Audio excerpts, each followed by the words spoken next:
You know a movie is lousy when its most ardent partisans, which in the case of Shane Black's new definite article attaching Predator sequel not reboot the Predator, and me, myself, and this guy right here with the thumbs, are reduced to tepid, mildly defensive endorsements like, it's one hell of a good time at the movies, the Predator is that, until it isn't. The cast is quirky and fun. The one-liners are as quotable and unprintable as I want them to be. The Easter eggs for acolytes of this rickety, on-again, off-again franchise are buried deeply enough that they don't stop the movie in its tracks for the 400 normals who will see it, perhaps on airplanes. Though Henry Jackman is credited as the composer, Alan Silvestri's starring 1987 Predator score gets reprised throughout, and there's some winky-wink casting. But no Arnold cameo, I am sorry to tell you, and the story, co-written by Black and his longtime pal Fred Monster Squad, RoboCop 3, Decker. It's something utterly without precedent in the Black over a mess. This series has repeatedly made clear that its titular beasties do not pick fights with unarmed, non-combative opponents, so staying out of a Predator's trophy case would seem to be as easy as staying out of Jaws. But humans can always be goaded into fighting. For a species that came up with written language, mathematics, space travel, peanut butter, and purple rain, was still pretty stupid. Humanity's addiction to violence has been the leitmotif for these movies, and that ought to be more than enough to keep Black's joke machine humming along for 105 minutes. Instead, he attempts to broaden the world of the franchise, adding Predator v. Predator to the old formula of Human v. Predator. We're not going to talk about those Alien vs. movies because in this space no one wants to hear me scream. He also teases the possibility that predators are more concerned about climate change than we are, but these ideas are underdeveloped. One idea that gets a little too fully developed: a predator dog.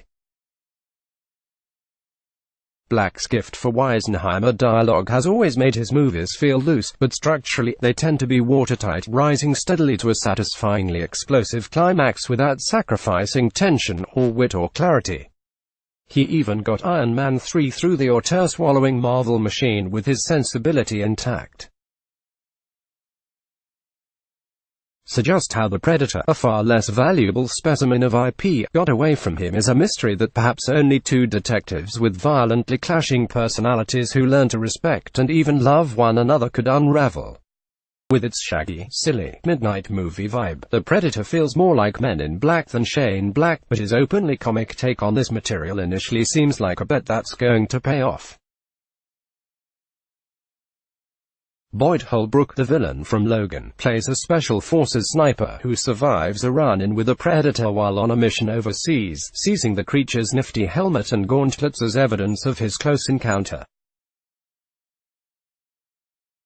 For opaque reasons, he mails these items to his P.O. box back in the States. But the package finds its way to his ex-wife's residence, where it is opened by his autistic son, played by Room's Jacob Tremblay. The kid attends Lawrence A. Gordon Middle School, named for one of the producers of Predator, 48 Hours, Die Hard and other long-tailed 80s action pictures. Meanwhile, a G-Man played by Sterling K. Brown recruits Olivia Munn's evolutionary biologist for Project Stargazer, as you doubtless recall from Predator 2, the 38th highest-grossing motion picture of 1990, the U.S. government is fully aware that a hostile species has been visiting our planet to hunt big game for decades or centuries. And now Brown have captured a live specimen, one that is really quite unlikely to wake up on the operating table and break its bonds and slaughter all the puny humans in lab coats like that would ever happen. I mean, really, what are the odds? One of the elements that helped make Predator 87 an unlikely classic over time is the diversity of its cast. There turned out to be as many future governors or writers or directors with speaking roles in the movie as there were just plain actors. The Predator tries to assemble a commensurate crew of 21st-century oddballs, casting Keegan-Michael Key, Trevante Rhodes, Thomas Jane, Fly Allen, and relative newcomer Augusto Aguilera as inmates of a military psych ward with whom Holbrook is confined upon his return to Texas, though it's really Vancouver.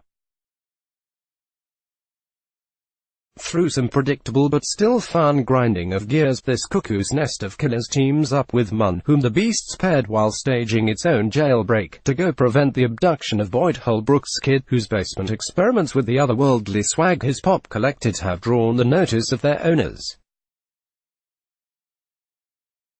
There's a nice nod to another, more family-friendly 80s extraterrestrial movie when Tremblay, a victim of bullying at school, wears his authentic Predator helmet to go trick-or-treating. Sterling K. Brown, in turn, has been ordered to clean up his mess. But once the conflict settles into two species each harboring two warring factions, the movie goes slack, marred by bloated, confusing combat sequences, opaque motivations, and cheap-looking visual effects.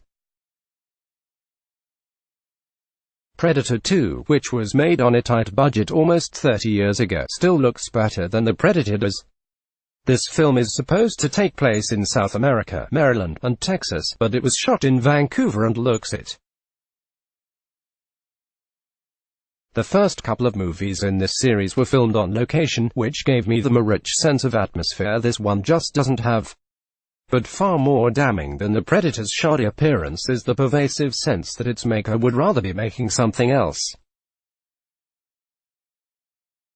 Black's involvement with this franchise is odd. He had a small but memorable role in 1987's Predator not long after Black's spec script Lethal Weapon, another Silver production that hit just a few months before Predator did, established him, in his early 20s, as a marquee scribe. He was fine in the part, but the producers later said they'd only cast him in the hope he'd do some on-set punch-up on the Predator script, a request Black refused. His next couple of screenplays set off bidding wars, an era that ended when 1996's The Long Kiss Goodnight, which had fetched Black an eyebrow-raising $4 million payday, bombed. Since then he's had to fight to make movies like Kiss Kiss, Bang Bang and The Nice Guys, both literate and inventive, highly rewatchable comic mysteries. And almost no one saw them.